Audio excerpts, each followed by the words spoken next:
Crime doesn't pay unless you're Victor Conti. His car is ballpark out the door about a little over 190.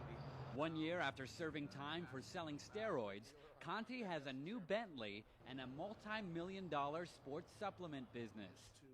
Inside the office formerly known as Balco, Conti shows off his many famous clients, some accused of using steroids. This is Marion Jones, Bill Romanowski. But it's his relationship with Barry Bonds that continues to get the most attention. I haven't talked to him recently for obvious reasons. I think it's best to remain at a distance at this point in time. As for whether the giant slugger is still a client, let's just say that occasionally a designated person comes by and picks up supplements for a high-profile baseball player.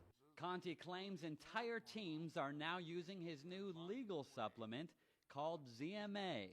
Athletes in general are depleted in zinc and magnesium, and this causes a reduction in the circulating levels of testosterone and growth hormone. His daughter Veronica now helps run the business. She says the portrayal of her father as an evil scientist is unfair. They would paint this picture like he's this heartless man who doesn't care about the health of the athletes or just is out to, for his own personal gain. And that is just simply not true. I have seen time and time again my dad giving things away. Conti says his only regret in the Balco steroid scandal is hurting his family. It was a conscious decision that I made that I would pay the price and I would tell what I know, and I would possibly help to create change that would make the world of sport a better place for all participants. What I didn't know is the price that my family would have to pay for that decision.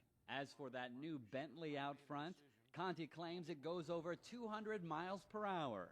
But he says these days he always drives the speed limit. I do my best not to break any laws anymore. Haven Daily, The Associated Press, Burlingame, California.